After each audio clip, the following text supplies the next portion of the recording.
I think somewhere along the lines, we have begun to conflate our importance in the lives of other people, right?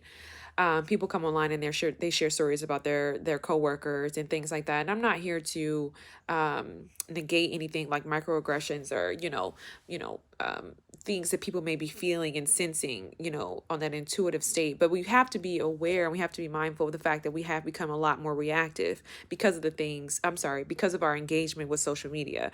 We rewired us fundamentally. So when I see certain things and people are like, it's that one coworker and blah blah, and I don't know, I think it creates this sense of self-importance, and I do think that obviously we are a little bit more narcissistic today.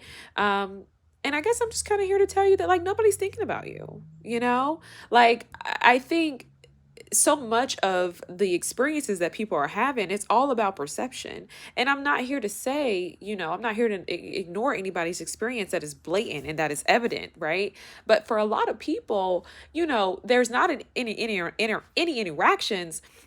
interactions, I'm sorry, that they've had with other people. It's just them coming online, expressing their feelings and really trying to base this particular feeling, this particular perception on a totality of people. And I think that that's actually what creates a toxic workplace. I actually don't think that it's individuals who are just kind of existing and living life. And because you feel like you've got this slight, right? That's one thing I noticed with a lot of people today who are heavily social media users, right? Like they always have a slight, always carrying a slight, always thinking somebody or something is at you, and it's false. And I think if you exist like that in the world, you're gonna have problems. You're gonna have problems. Like, it's not to say be oblivion, but I think it's like we gotta have a little bit more self-control.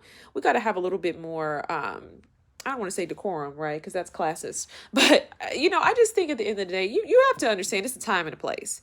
And, we can do the work and we can educate people and we can, advocate and we can do all these things, but things don't change overnight, right? Things don't change overnight. And we're not that important to think that we are the one person who's going to change everything.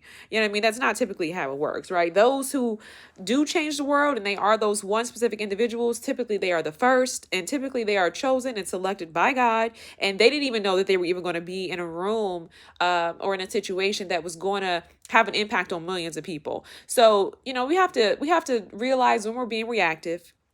We have to realize that when we're sitting online and we got all these followers, we think people like us, right? There, you got 17,000 likes, you got 400,000 views. You think people are really into you, and it's just not true.